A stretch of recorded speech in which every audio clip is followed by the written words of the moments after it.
Hello everyone, in this video I'm going to show you how you can freeze frame your video in CapCut PC.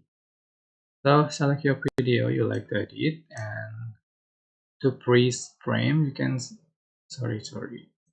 to freeze frame you can select the frame you like to freeze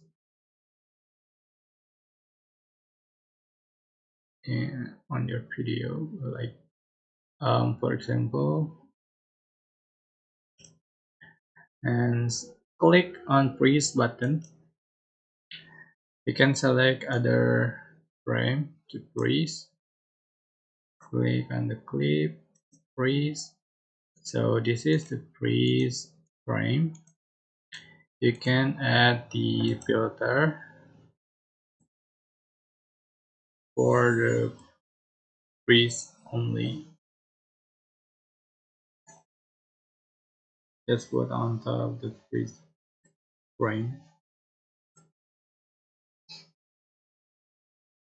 Alright, so this is the final effect you have on your video.